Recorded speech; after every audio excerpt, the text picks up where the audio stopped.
It's Stevivor's Friendly Fire Show, episode 196 for the start of April 2022. We're getting dangerously close to episode 200, and we have absolutely no plan as to what to do about it. But that's fine. I am one of your hosts, Steve Wright, and joining me, as always, is my friend and yours, Ben Salter. And Ben, it's lovely to see your face kind of like on a computer screen, but it was even better to see it in real life, and we had the chance to do that last week. Yeah, how strange to get on a plane and go somewhere in these days. That was probably the most exciting part, to be honest. I left my state, and then the second most exciting part, I got to see you guys. So yeah, we celebrated that you have survived 4 decades so far, which is Too that's an much. accomplishment. It's too many. But and it's been a full week since the 40th that I kind of postponed from January, and Yeah. my husband works at the hospital, and a lot of his colleagues work at the hospital, and a couple came, and they all had a whole bunch of PCRs, and as far as I can tell, no one got COVID from our little get together, so that's even better. So I think the same thing happened about the same time last year with you and your 30th. I don't think anybody got sick, which is No, nice. but our state went into lockdown just after that. So, but we don't do lockdowns anymore. It's all over. It's all good. So you get to do things like this. We were most surprised because Victoria doesn't have masks anymore. Like, if you're in South Australia and you get up to go order something or get a drink or something, you've got a mask back on. And so that was kind of a sneak preview for us because that's what's going to happen here next week. We get to have Easter mask free. So, Well, there you go. yeah, very strange.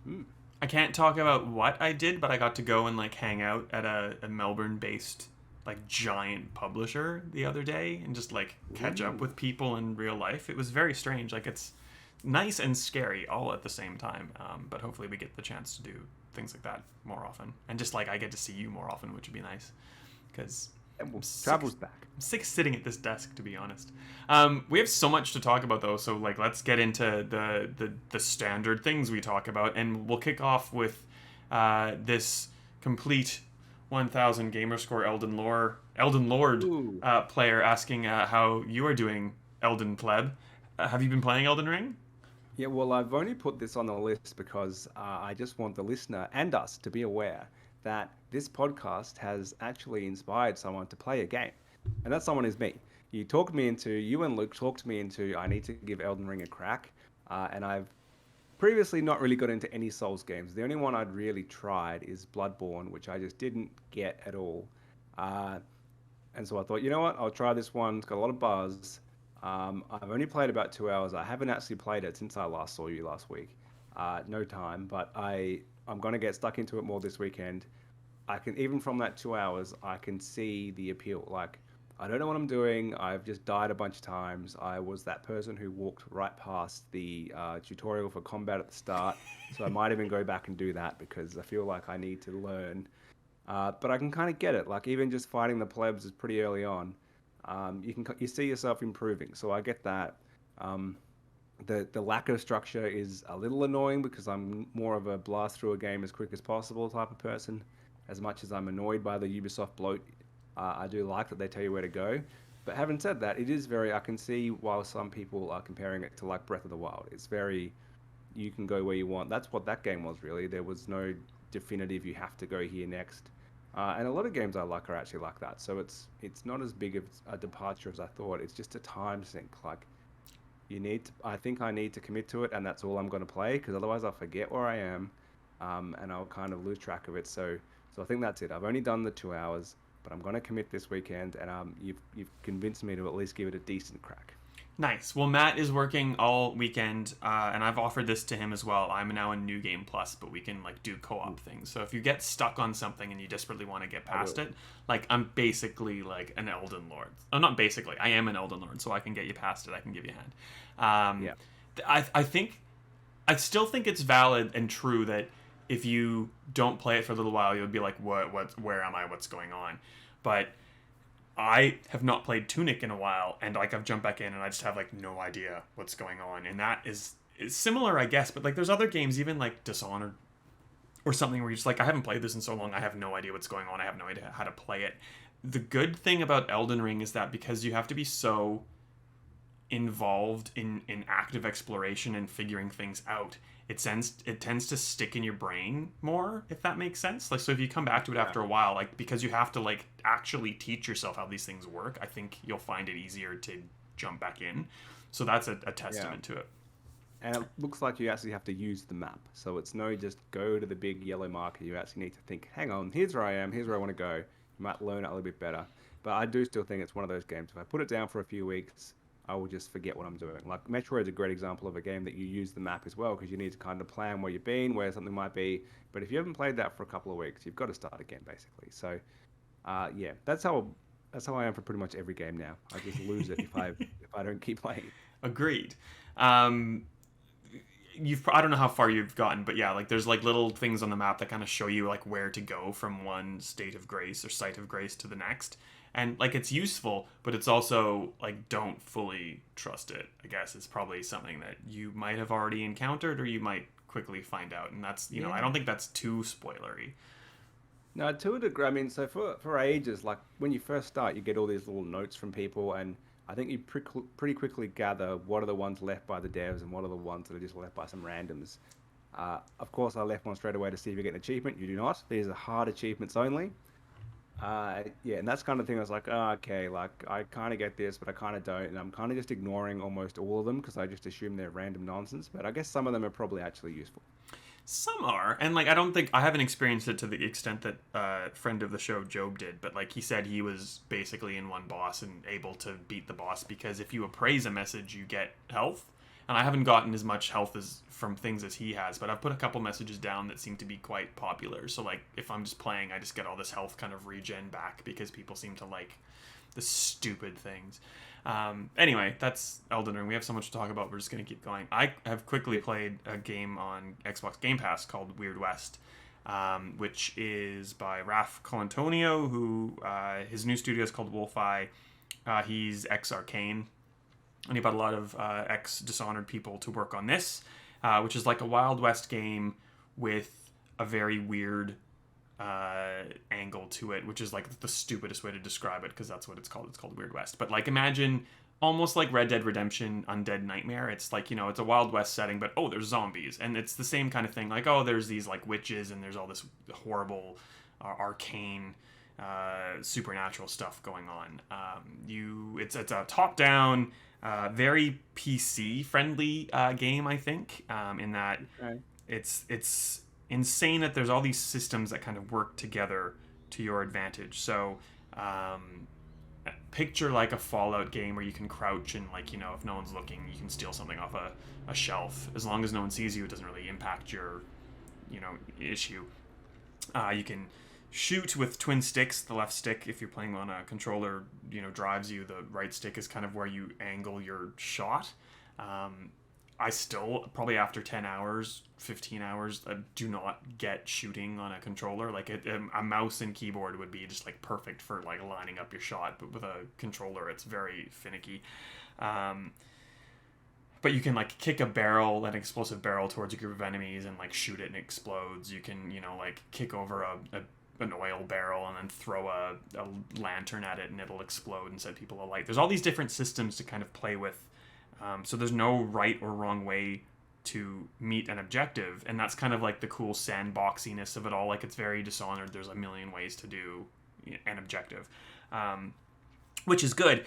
I think the top down and the shooting difficulties kind of are a hindrance. I think there's some bugs that are kind of annoying, and you realize, it's a small team doing this, but like they had such lofty ambitions, it's hard not to just go like, like it's good, but there's all these things that just keep popping up and getting in my way. Something that continually happens to me is if you go into menus and then unpause, like your controller alignment is just out of whack, and like you move up and you go in like a complete weird direction that you're not expecting, and like you can't fix it. You just have to close out of the game and restart, and then it's good again. It's good, but it's bad at the same time. It's really hard to explain. I get into kind of mentalities of like, I want to kind of progress the story because you play as 5 different people and there's like little bits and bobs that you have to kind of explore. And it's fun to just do a quick save and try something out of left field to see how you go. But like, I don't know, like it's not something that's drawing me back. It's kind of like that Ghostwire Tokyo. Like it's competent, but it's not It's not like Okay. really demanding my attention. So I don't know. It's on Game Pass, so it's free. If you want to give it a go, it's on PC Game Pass. If you want to give it a go, probably try PC Game Pass if you have that over Xbox just for the controls. And because I was playing it when you were here, when everybody was asleep, and like a 40-year-old who gets up too early. I've played Kraken Academy, which is also on Xbox Game Pass. It's like a cool little Oh pixelated yeah. top-down adventure where like it's done by a studio in Berlin, I think, and published by Fellow Traveler, which is a Melbourne-based publisher. Probably like a 6-7 hour game, super solid, like relatively easy achievements, and it's kind of based on like a not the Ocarina of Time. What's the Zelda with all the time stuff? No, that is Ocarina of Majora's Time. Mask. No, Majora's Mask. Thank you. It's very much in like the vein of Majora's Mask. So you're in like a 3-day time loop, and there's all these things you can do, and like certain things only happen in certain times of the day, or in like certain weather conditions, and like you're only limited by that loop. So you can set things up, and if you don't quite get things done, you just re-loop before the universe ends, and you try again. It's just really compelling and very fun. So again, if you've got Game Pass, it's on PC and Xbox. It's free. Give it a go. If you like it, keep playing. If you hate it, just uninstall it. Like, that's how it works. Yeah, I'll give it a try. I Cool. said I was going to, but I did not. It's very good. I enjoy it. Anyway, we have like that's all well and good, but I've talked about Game Pass too much, but I guess that's fitting. You've done the show notes this week, Ben, or this fortnight. Yeah. So let's kick it off with your discussion. Obviously, the big news of this period. There's tons of news to talk about, but this big piece is that the rumors were true. Sony is combining PlayStation Plus and PlayStation Now for PlayStation Plus.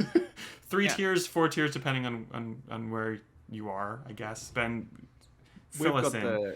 we've got the fourth in a 3-tier system. Is the easiest way to explain that. Yeah. But yeah, essentially, so it is kind of good news for us in that point of view, in that we didn't have PlayStation Now, and we still don't, but we do get some of the functionality of it through this 3-tier system. So essentially, you're getting Essential, which is the same as you get now. You get your online play, and you get your, what do they have, 2 games a month, something like that, 3 games Two a or month. three. Then there's the next one called Extra, which is probably the most useful for us because that is a worldwide one, so it's the same in Australia and everywhere else. That gets you about 400 plus PS4/5 games. So very similar to Game Pass really in that regard, except that there's no new releases. It's all older stuff, but a lot of stuff on Game Pass is older stuff too. So a lot of that back catalog is what makes it up. Pretty comparable in that sense. Then Is the that third the one one, quickly, just before you go on, is that the one that has the PS3 games that we just won't get because of things that No. we'll probably get into? No, okay, sorry. No. So you can that's the middle one, which is as far as I could tell, because we don't have Australian pricing. If you pay monthly, that one is the same price as US Game Pass, the middle one. Yeah. But if you pay yearly, you get a massive discount, and so like the top tier becomes like cheaper than Game Pass. So like something for Xbox to consider probably.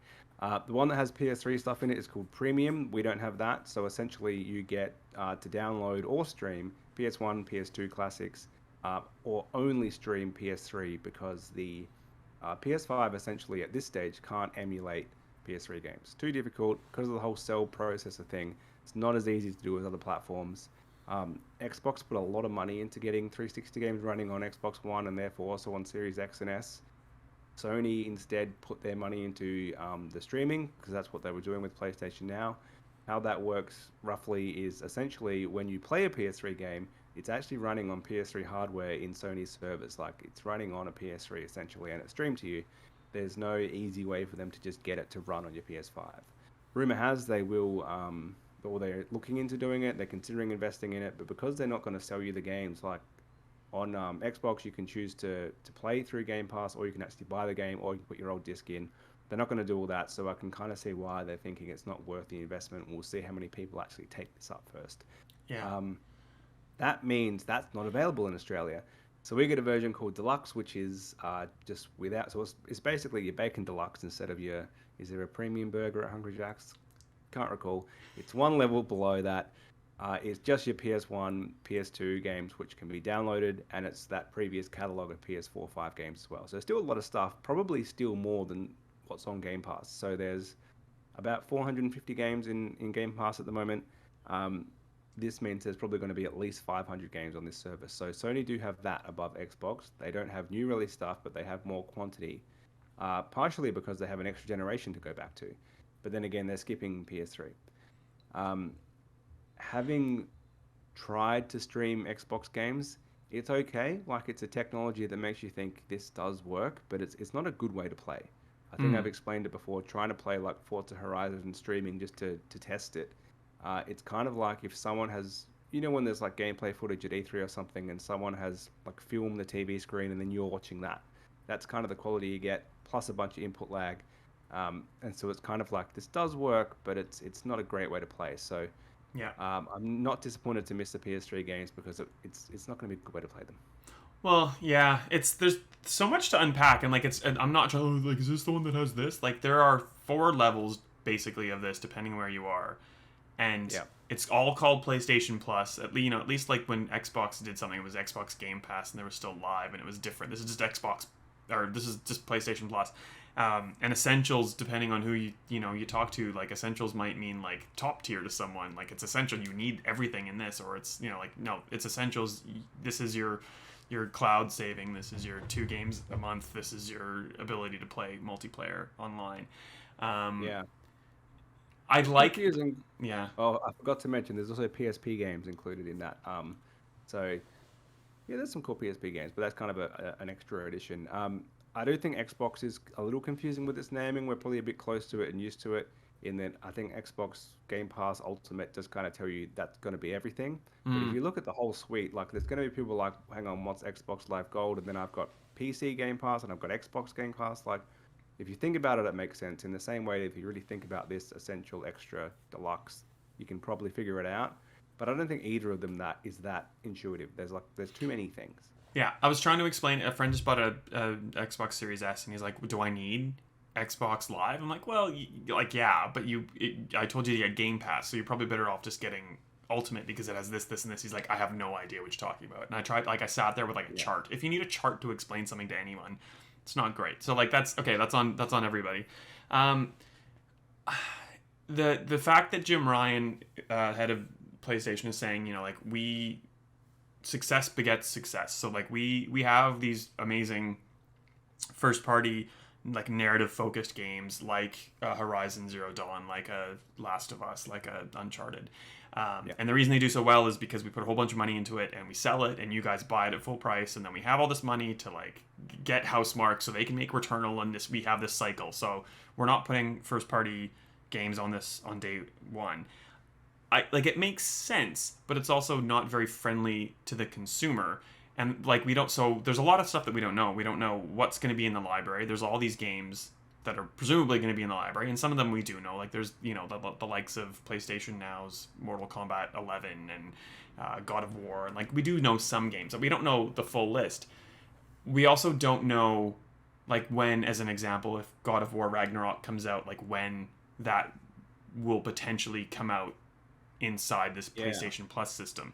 And I don't think Sony's going to tell us, because then that goes back to what Jim Ryan was saying. And if you know that in 6 months Ragnarok's going to be free with your subscription, you just, if you're patient enough, you won't buy Ragnarok for 6 months, because then you just get it.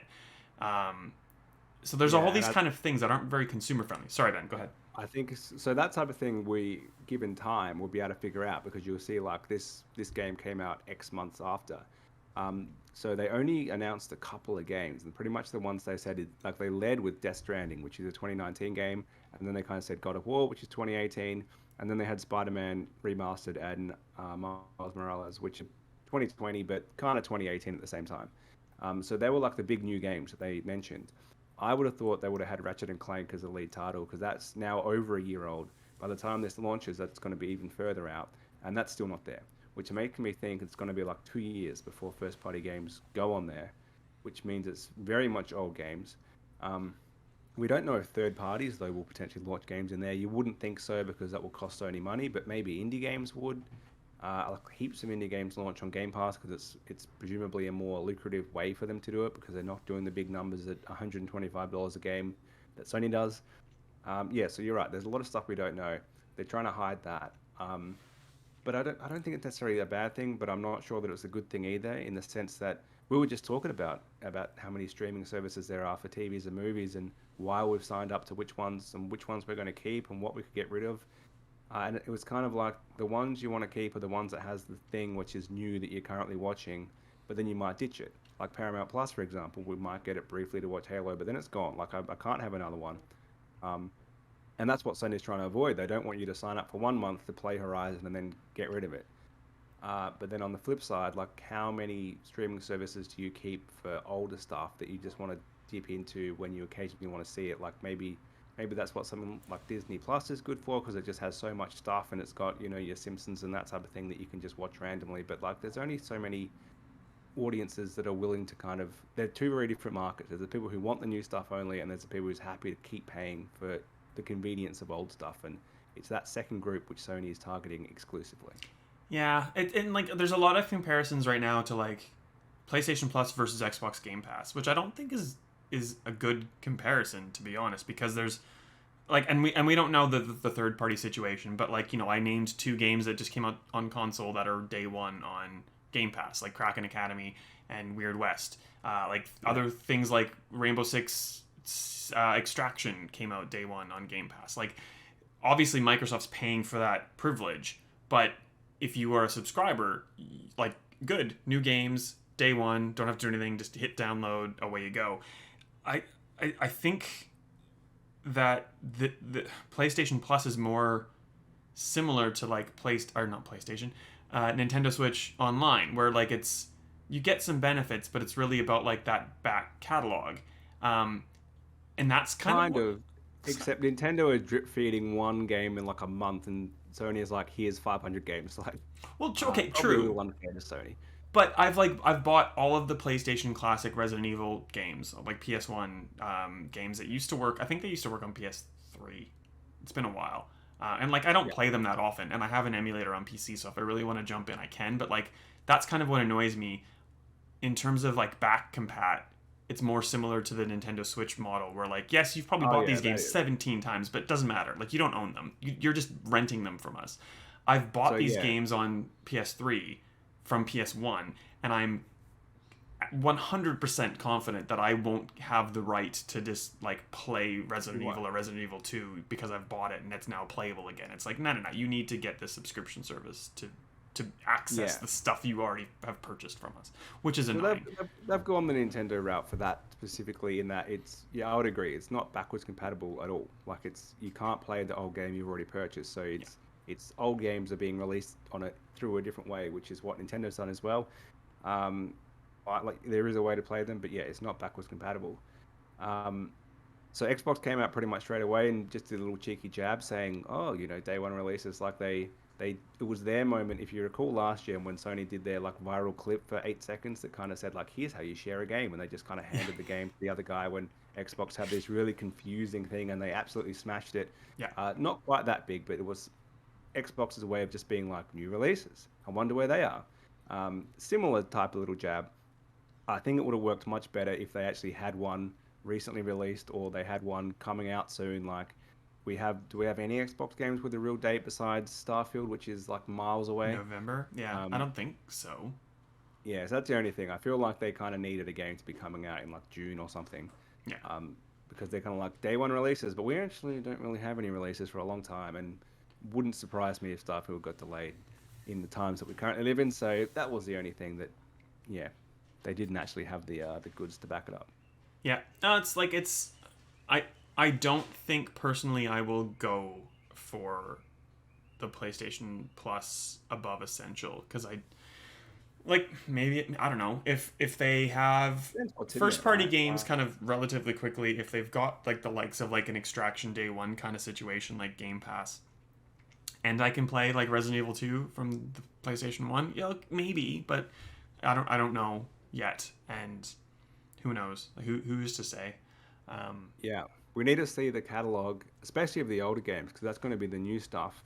And then, what I want to see in terms of content is from a third-party point of view, is it going to be the same stuff that's on Game Pass? So will there be any value in subscribing to both at the same time?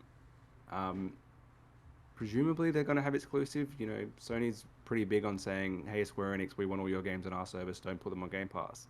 but there's only so far you can do that. There's only so many big, especially because they're going to want the big AAA games, and they're going to pad it out with some small stuff. But they're going to want exclusives on there, but they're not going to be able to get 400, or and their first party lineup's not that big really. It's maybe of those 400 games, it's what going to be 30, 40.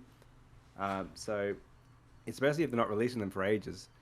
So yeah, I just can't see subscribing to both all the time being worthwhile, because there's going to be so much double up. Like, you're probably going to get Witcher 3 in both services, in the same way now that you get something that's on Netflix and it's on Stan and it's on Amazon Prime. And so that's where the not having the new stuff, it kind of kills you, because it's like, that's the reason to say subscribe to both, because you always know that new stuff is going to come in. But yeah, they have a plan. It's just a matter of, will it be worthwhile if you have Game Pass as well? Yeah. If you don't have it and you only have a PlayStation, totally different story. Oh yeah, it's more if you're more of the nostalgic gamer, or you're more focused on what's new and shiny. Yeah. And you can do that. You could sign up for a month, just play some PS2 games and say, I got that out of my system. I enjoyed going back, little trip down memory lane, but like, I don't need to play PS2 games for the next 3 years. And I think that is what will happen. Like, a lot of people, and a lot of the dialogue was generally for the last gen, there wasn't a lot of backwards compatibility at all. And people were saying, I don't care about old games. I'm not going to go back and play them. I've found now that it's come to Xbox that I have played quite a few 360 games that I either missed or I wanted to go back to, but not a great deal. And I pretty much played no original Xbox games. I tried Psychonauts 1.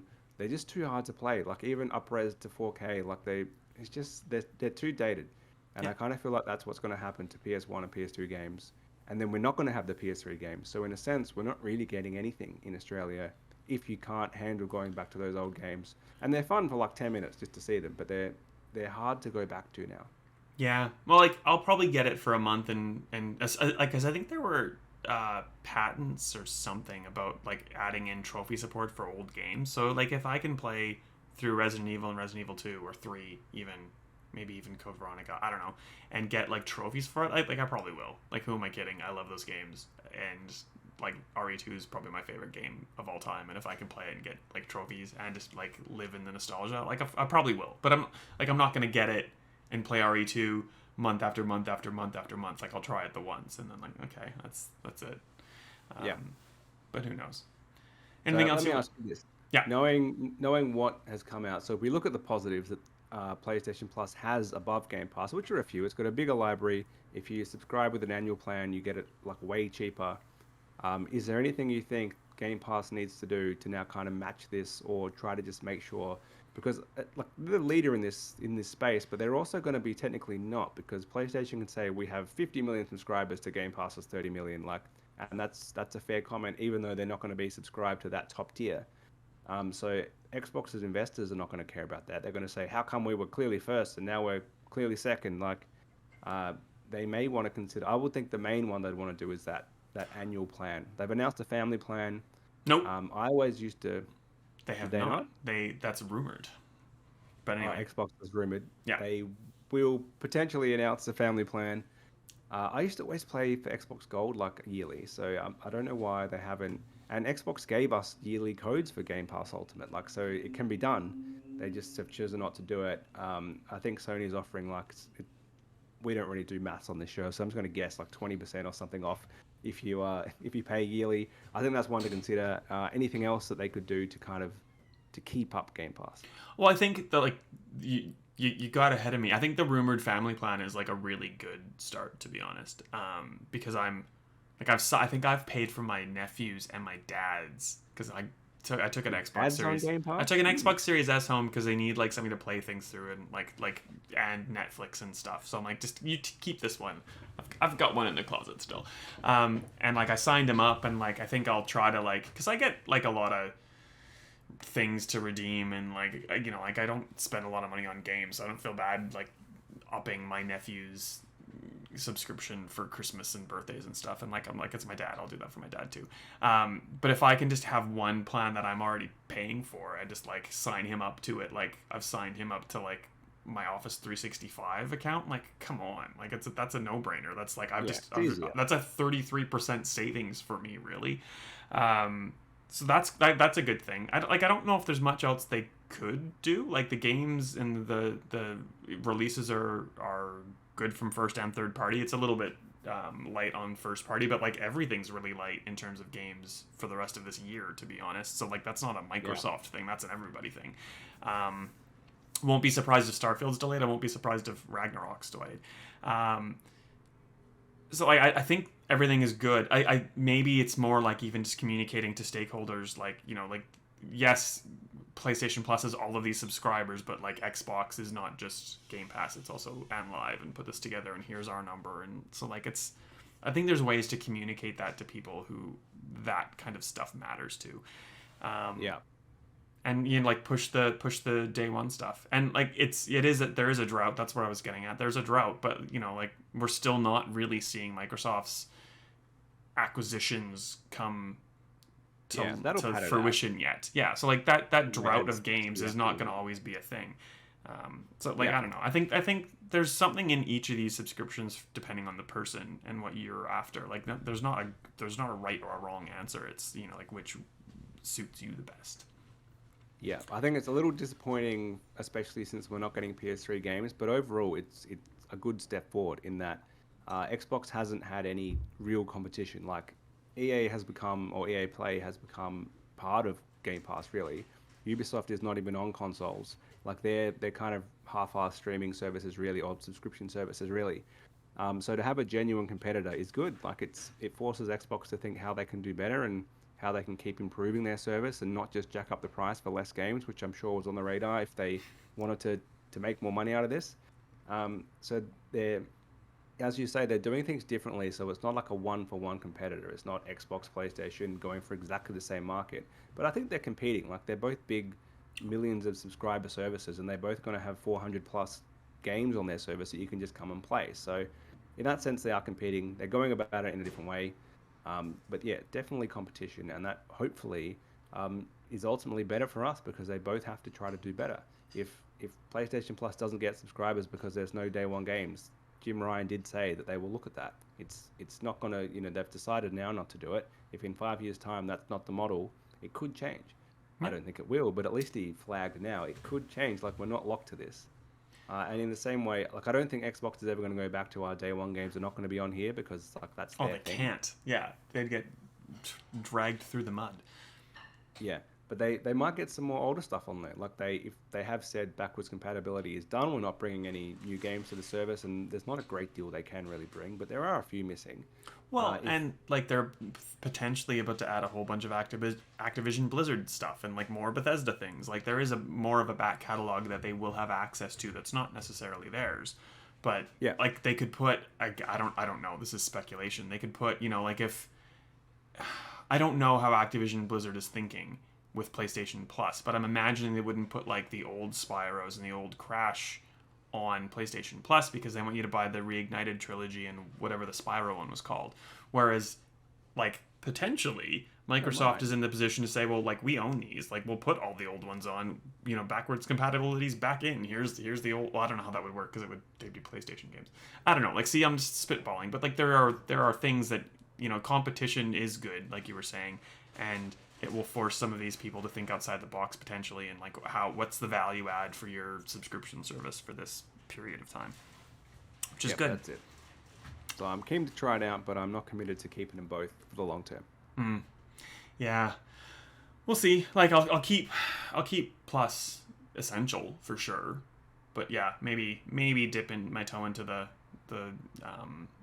pond and see what happens. Like I don't think like I've got 100 down and I'm like hardwired in, so like there's those Xbox Game Pass quests, and occasionally like with Dishonored, I had Dishonored on the mind because there was a quest for Dishonored to stealth kill 5 people, and I'm like, well, I don't want to install it, so I cloud gamed and stealth killed 5 people and like kind of got that little itch back. Same thing with, I think Alien Isolation was last week, and I've reinstalled Alien Isolation and Dishonored because I like dabbled in them with Cloud and went, ugh, like Cloud's not good enough to actually play it again. but I kind of want to play it again, so I downloaded it again. And I guess like in Australia, we just don't have that option when it comes to PlayStation Plus, which kind of sucks, and all the PS3 games. But I guess like all the good ones that I like are 360, and I could probably get them back compat if I wanted to. So I'm like not really blocked out of those games. Yeah. Now you mention it, I'm going to assume we can't stream any games at all. It's download only here. Otherwise, we could get the PS3 games. Yeah. But I mean, like it's available here with Xbox. Like it does work. It is possible they will give us the streaming capability and therefore PS3 games at some point. So well, could happen. That's a big infrastructure spend. Like the only reason that we can do that in Australia is because there's like an Azure cloud farm in Sydney, I think. I don't know. I can't remember where. But like just PlayStation doesn't have that, and that's why we don't have Now, and that's why we won't get the evolution of Now unless Sony spends big. I guess giving Microsoft money potentially, maybe Amazon, and like building up a cloud server farm locally enough that like the lag's not going to kill you. But it's not a great way to play them anyway, so wouldn't really be that worthwhile. And your PS1, PS2 games are going to be tiny, so no dramas downloading those at all. Well, fingers crossed. A game that started. We're skipping into news now. A game that started on PlayStation, and I guess of late has had more ties to Xbox because of weird exclusivity deals that have now. Ish. That was a while ago. Yeah, that was a while ago. Well, I'm talking about a new Tomb Raider game. With the launch of the Unreal Engine 5, Crystal Dynamics said it was in early development of a new Tomb Raider game. Didn't say if it was like a reboot, or if it's part of the same kind of Camilla Luddington trilogy of, well, it'd be a new one in the trilogy, which would no longer make it a trilogy, but you know what I mean. If it was a sequel to Shadow of the Tomb Raider or something completely different. It kind of also sounds like the death knell for Avengers, I would say, because if Crystal Dynamics is working with the Coalition on the Perfect Dark game and working on a Tomb Raider game, they're like Avengers is pretty much done and gone. Yeah, that's fine by me. Like it was gone when it launched, more or less. But yeah, I'm glad there's more Tomb Raider, especially now that Uncharted seems to be done. Yeah, it's kind of like taken over. It's the only option for that, and in much the same way that we thought Uncharted was done after 3, then they came out with 4, a little while later, and it was probably the best one. So I think as much as my initial thought was it's going to be a new trilogy, they could continue that story. Like it doesn't have to end at Shadow of the Tomb Raider. Would you rather the continuation of that story, or would you like something a little bit more like puzzle? They're very action oriented of late. Would you like something more puzzly? Would you like something more with dinosaurs like in the original? Like what would kind of tick the boxes for you? Well, I wouldn't mind if they just went new, let's go again. Like that is the thing they've done, is the different generations of Tomb Raider have been different imaginings of it. Like if you look at, perky polygon PS1 Lara Croft, very different to the current Lara Croft and totally different story. They could do something different again. Like it doesn't have, that's kind of the thing about a character like that, is you can have different versions of it. And yeah, so I'd be happy with either way. Like they had a good thing going. They could try something a bit different again. I'd be fine with either, to be honest. I kind of like, it was kind of like this weird thing of like, is it supernatural? Is it not supernatural? Like I'm kind of sick of that, like to and fro. Like that's so tired now.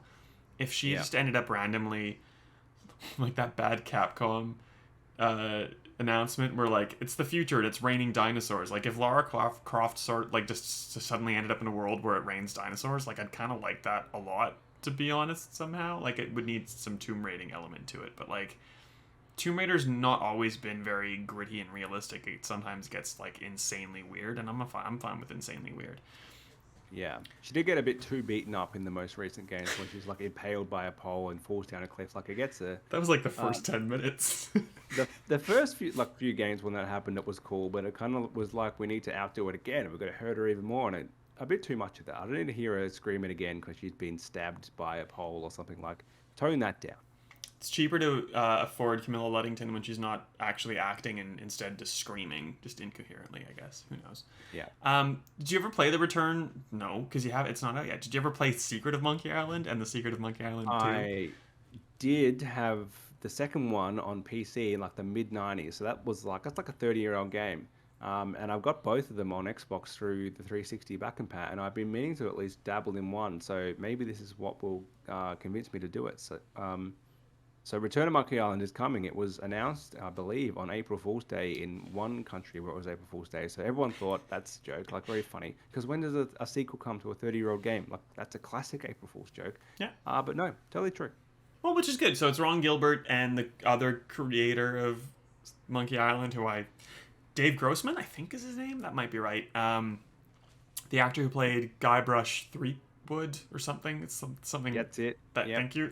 I've only played it for like 20 minutes. The one game. I've missed this entirely in my lifetime, my very long lifetime. The guy who was in the third game, which is I guess no longer sort of canon because this is a sequel to 1 and 2, so it's kind of like effectively the new third game. I'm not sure how that works. Anyway, the actor of the main character is returning for this one.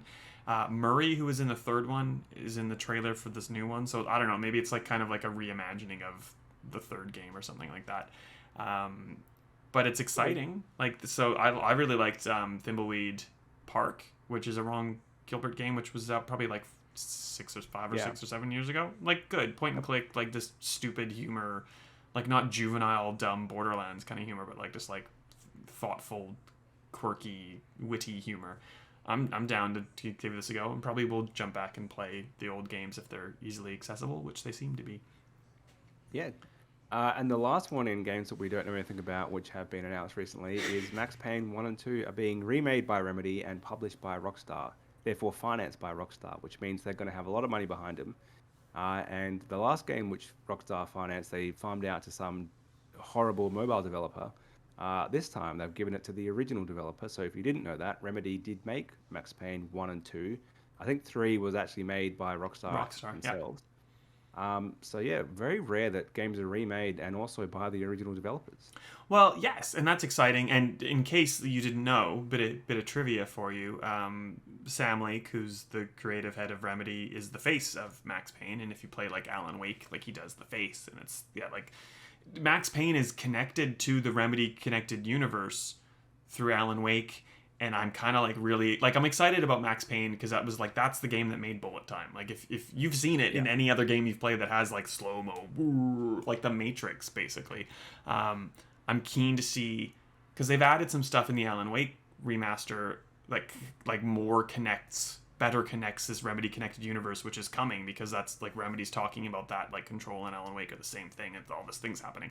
I'm really keen to see if this is another opportunity to add more of those seeds to the mix, which like if you're a Remedy fan, like you're super excited about like just playing the games again in a new high def way, but also like for the possibility of like those little extras, which is just tantalizing.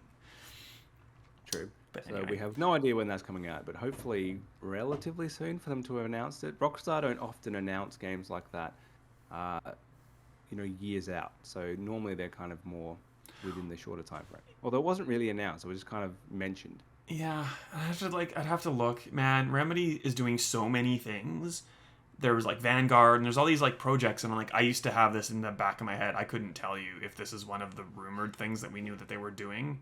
They're doing a lot of stuff with Epic Games. I don't think we knew about this in any way. So it's either a well-kept secret that's coming soonish, or it's like so far down the track. Like who knows? I couldn't tell you off the top of my head. And the only other big news is E3 2022 is officially cancelled. So I was last there in 2019, which is actually the last E3. So as much as they pretended to continue the last few years, E3 is not what you see online. It's actually a big old convention that you run around. And that hasn't happened since 2019, which, to be fair, it felt like it was dying then, pre-pandemic. There was, like, Sony wasn't there. I think it was 2K out, Activision might have been out. Yeah. Like, there was just so few people there compared to what it was in previous years when it was super busy. Yeah. And so what happened the last 2 years is they continued online shows, which were loosely linked to E3. It was really just the publishers doing their own thing. And but they paid the publishers paid the Electronic Software Association, the ESA, for the privilege of attaching the E3 brand. Yeah, Hurrah. so the E3 brand does still have something from that point of view, but it's watching a press conference or a live stream at home. That was never E3, but that's what I thought E3 was before I'd really gone. Yeah. So it might actually not change that much for the viewer at home. It might just be if Xbox and Ubisoft and EA and whoever else decide let's do a stream at some point in the middle of the year around June or July, it might feel very similar. Just that instead of having them all within 2 days, they might be within like 2 weeks or something. And they're under the Summer Game Fest banner, despite it not being summer in half of the world, but that's fine. Like, that's, you do what you do. That's a good point. I didn't like Summer Game Fest coming out being like, we're still alive. Like, it was very much, beating them when they're down. Yeah. If and like, you've already won. Come on, guys. Like, years ago. I don't know that you have one. Like, Xbox and whoever else can just do their own stream. They don't need you Summer Game Fest.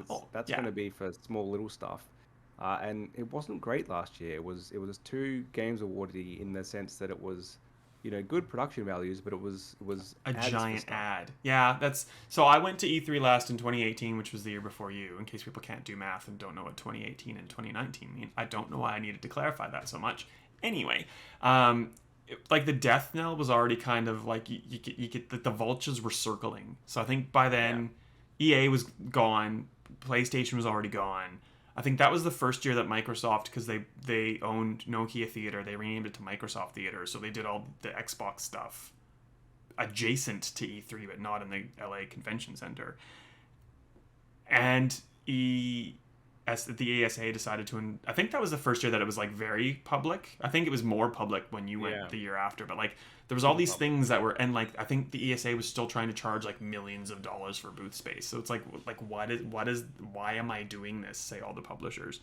I think there's a lot to be lost. Like I don't think the Summer Game Fest. I don't think E3 is coming back. Like they had a physical presence. They had a digital presence. Now they've canceled that. I don't think 2023. I don't think that's going to happen. I don't think the Summer Game Fest is a viable alternative either, because it's literally just it's like the Nintendo Directs of everything. It's like here's the message coming directly from the publisher. You don't get to touch this. You just get to see exactly what we've crafted for you.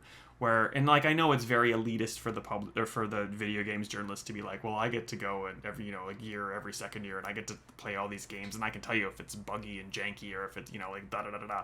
But like at least we had the opportunity to like give it a bit of a stress test and talk to people around it and get a better sense of what's going on to better inform people who are interested about it. Like, oh no, God, this is awful. Like, ask me about Scalebound. Awful. Like, never try to resurrect Scalebound. It looked like a hot garbage fire. Like, we lose that side of things by there not being something like a North American version of Gamescom, I guess. So I don't think so. You're not going to lose the announcements. They're still going to come at some point. But you're right. If you were someone who would go read previews, watch videos about the games that are there, that stuff is not going to exist. Like any hands-off online preview is garbage. Like it's too curated. You need someone, like you say, to actually be able to stress test it and give it a bit of a go.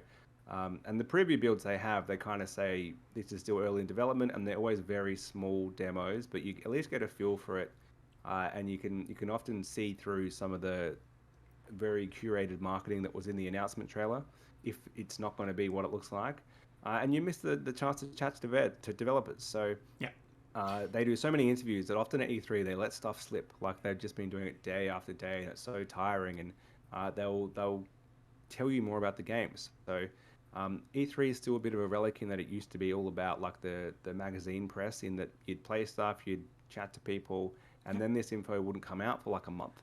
And so there was that bit of a lag, and they still kind of run it like that, but stuff would leak early. And it happened to me when I found out that Link was still a male character from Mr. Aonuma, and because previously someone had run a story saying he's going to be a girl, and he kind of clarified to me when I interviewed him the next day that he was joking, and it just got translated weirdly. And then, all these things go viral straight away because it's online, and that was like 6 or 7 years ago, so it's even quicker now. Yeah. And that's not what E3 was originally made for. Like they thought you'd have this time lag, and they're still trying to operate under that model. And I think they struggled to find how they fit in to the current climate. Yeah, no, it's like I've met so many people at E3, and even like you and I, it's one thing to be on a Zoom or a Discord video chat, and like we're connecting. We're building rapport. You and I have rapport, obviously, but it's like another thing to be sitting in a room with a person. Like there's that, you need that connection, and it might not pay off immediately, but like it might. Maybe they're tired and they like, whoops, I shouldn't have said that. And then like you can see the PR people's eyes like go extremely wide, like, oh shit, what do I got to do? But like, if nothing else, like it's like, oh, like I met you 6 months ago and like you're doing the next round of press. It's like, oh, I do remember you. And like it's just like you that's a shortcut to be able to, like, oh, so like what's changed? Like there's all these things that we kind of miss out on when it's just like the marketing teams, like this is what we want to present to the world. So I will miss that. Like there are other opportunities at Gamescom and at Tokyo Game Show, and like I would say PAX Australia, but not really, because everything is they maybe need to just change PAX Australia to be in June or something even, to take advantage of this gap. Right. Yeah, like everything's already out or coming out in a week, and like there's something for a player to get from PAX, obviously, but like in terms of like a journalism slant, like no, not really. Like everything's done by then. I'm babbling. Save me, Ben. Yeah. Well, hopefully something comes back. I don't see, as I said, E3 was dying long before COVID came along, so it needed to reinvent itself. It was still trying to run that old school model, and there's something to be liked about that. But then they tried to make it a hybrid thing with your streamers there and then with your public there, and it was just none of it meshed together well. So they needed to reinvent themselves. Having a few years off is probably not the worst thing. Sounds like they couldn't figure out what that was. So I know they kind of plant the seed that it might be back next year. Part of me hopes that they pull out a miracle and they get all the publishers back and they come up with a great idea, but I don't think they know what to do. They tried to make it, like Gamescom is totally separate. Like you've got your kind of your industry side and your public side, and that's why that works. Yeah. That wouldn't really work for E3. The layout of the convention center doesn't really allow that, and I don't think it's at the right time of year for that, because like when's Gamescom? Like August, September, something like that. Just a bit closer to the games when it's like there's still something to report on, but there's playable builds that the public can play, like, and get a decent play out of. Like the ones at E3 are not quite up to that scratch yet. So it didn't work. For all the stuff that I've been saying is like, oh, we need this because of journalism. Like the publishers don't care about any of that. So like if you go back and say, oh, like it's been 2 years now, 3 years, we'd like for you to give us $1 million so you can have this booth space and hire all of these people to man the booth and like just bring all your developers in and pay for all those costs and the hotel costs and the party cost at night. Like that, it all does add up. I understand that. So like I just can't imagine any publisher being like, so I can craft the message and just deliver it in a very like cost effective way, or I can do this. Like, why? No one would ever do that. It's insane. No, but please do it again. I'd love it. They much prefer to just give you an announcement trailer and you do your live reaction to, oh my god, this is the best thing ever, than you to actually play it for a bit and say what you really think of it. So I think the publishers actually like this current situation, but it is not necessarily better for the average gamer. No. Still, because this is what we do, Ben. If the publishers could just get in touch with each other and space things out so we had decent lead times for all of these crazy announcements, that'd be great. If they could also manage to somehow have some sort of playable builds for local people, that would also be great. But like also, like I said, no one cares about this. It's fine. You just want getting too much in the nitty gritty. You want little Jimmy to be hyped about the next installment of whatever game you're putting out. We're almost at an hour, Ben. We talked about two big things, really. Let's finish it off with your favorite segment of all time, this fortnight in delays. And since you spoke to the man himself, I think you should, report upon this predictable delay. Yep. I don't think we talked about this last episode, but I was trying to see if we did. But this delay happened post then, so we mustn't have. And that is that Legend of Zelda Breath of the Wild 2 has been delayed from its promised 2022 release and is now coming out in 2023. I think you'll find, though, that the game is not called The Legend of Zelda Breath of the Wild 2. It's called the sequel. Well, that's not even the title, but we know it as the sequel to The Legend of Zelda Breath of the Wild. Yeah, but that's too annoying, so I'm not going to say that. It's 2 makes it the sequel.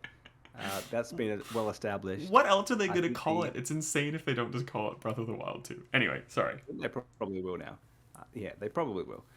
Not surprising at all, especially if you look at Nintendo's lineup. They've got like another Pokemon. They've got a few other RPGs in there. Like they didn't need it here. And they sure do love a Zelda game at the end and the start of a generation. So it wouldn't surprise me if, much like Breath of the Wild 1 was a Wii U and a Switch game, if the next console, if I think they said spring or something, like the first half of the year, put money on it getting pushed back to the end of the year, and the new console launching around then too. So quite possible. I see your theory. I would like to raise you this theory. It was planned to be a game for the Switch Pro or whatever we might have expected before the pandemic, when a supply chain shortage, potentially caused Nintendo to delay that and instead give us the Switch OLED, which is just a shinier looking version of the same kind of low powered hardware. Do you think maybe this is being delayed because we will see a new, fancier, more powerful Switch that might even mean that this sequel won't be on the old Switch because it's so demanding and they want it to be so shiny? Because, like, admittedly, Nintendo is really lagging behind when it comes to, like, fidelity and stuff now. And now that there's a Steam Deck, like, you got to up your game, Nintendo. What do you think? I think there's a real chance. I think if it does go to the next console, it will be cross-gen. I feel like that's what they've done previously. They'll do it again. They can make it work. But yeah, I think potentially it was a Switch Pro game. I think the Switch Pro might be dead, and they're just going to go to a successor. That's why we got the OLED instead. The sequel to the Nintendo Switch. Yeah, the sequel. We don't have a name yet. It's just the sequel to the Nintendo Switch OLED. Yeah, possible. Whether that's ready by the holiday season next year, I'm still not sure. But yeah, that would add up with this, and it'll be quite consistent with Nintendo's previous use of Zelda games. Yeah. And I guess sort of on that note, but not related, this is not a delay, of course, but I think we're starting to see, I don't think it's quite the case for the PS5 yet, but we're starting to see more Xbox Series X's kind of out in the wild and not immediately sold out. I think it's pretty easy to get a Series S at this point in time. I think it's easier to start getting an X, and I think it's still a little bit difficult to get a PS5, at least in Australia. But it looks like that's slowly kind of coming right, which is good news if you are struggling to find a current gen console. So, which is ridiculous. We're like 18 months into this generation, and we're still talking about that. You can't just go buy one, but it is now possible to maybe buy one. Like, it's fingers crossed. Go look at Walmart, or not Walmart here, but go look at Big W or something. Anyway, the other delay, which is so like a dot point, is 2 Point Campus was scheduled for May.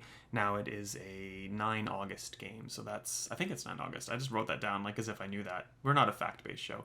That's this fortnight in delays. So it's good that we're getting less delays, but it's also like I think everything is kind of already delayed. Like there's a giant gap in things coming out, which is kind of good because there were so many things in February and March that you probably just have a backlog to churn through anyway. So rejoice in the slow time.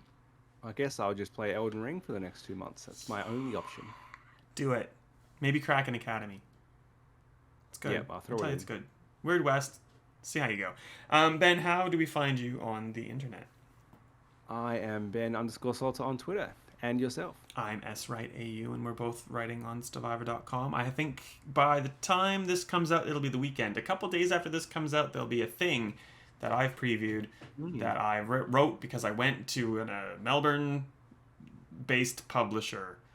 And if you know Australian landscape of where offices are, you might know what it is. I had to limber up before I did it.